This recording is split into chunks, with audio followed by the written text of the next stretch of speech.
বন্ধুরা, এই মুহূর্তে আমি ঢুকে পড়েছি প্রায় 450 থেকে 500 বছরের পুরনো এক রাজবাড়িতে। যদিও এটা অনেকেই রাজবাড়ি বা জমিদার বাড়ি বলে থাকেন, অনেকে এটাকে তামলির বাড়ি বলে থাকেন। আমি অলরেডি ঢুকে পড়েছি প্রায় 450 থেকে 500 বছরের পুরনো এক প্রাচীন বাড়িতে। এছাড়াও অনেকেই মনে করেন এই বাড়িতে যে শাসক গোষ্ঠী বসবাস করতেন তারা এসেছিলেন ভারতের তামিল রাজ্য থেকে, যার জন্য তাদের তামলি বলা হতো।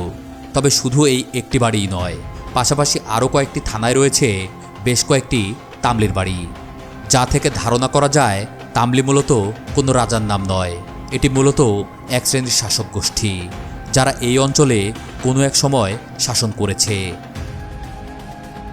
এই বাড়ি নির্মাণে যে ধরনের ইট ব্যবহার করা হয়েছে তা দেখে ধারণা করা যায় কম করে হলেও 4 থেকে 500 বছর আগের স্থাপনা এটি। আমার পেছনে দেখা যাচ্ছে পাতলা ইট, একদমই এরকম পাতলা, এবং এইটা কিছু জায়গায় ছোট ইট আছে এবং পাতলা ছোট ইট, এবং অনেক জায়গায় আছে পাতলা বড় ইট। এই পাতলা ইটগুলো আজ থেকে প্রায় 400 থেকে 450 বছর আগে ব্যবহৃত হয়েছে বাংলাদেশের বলতে গেলে এই এশিয়া মহাদেশের যতগুলো পুরনো স্থাপনা আছে সেগুলোতে প্রায় 400 থেকে 450 বছর আগে যেই বাড়িগুলো তৈরি হয়েছে, মানে যেই স্থাপনাগুলো তৈরি হয়েছে সেখানেই এই পাতলা ইটগুলো ব্যবহার করা হয়েছে।